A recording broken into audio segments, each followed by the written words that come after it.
পাড়ার লোকগুলো ভালো, কিন্তু কি বলবো, ভিক্ষে আলার কষ্ট বোঝে, ভিক্ষে দিলে কিন্তু ধারে ভিক্ষে কত টাকা ধার পড়ে গেল, এই পাড়ায় আর আসবো না কোনোদিন।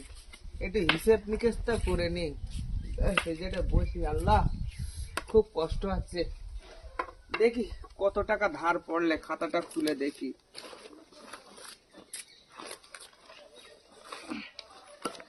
অনেক টাকা ধার পড়েছে খাতায়। খাতা কোথায় লিখলাম?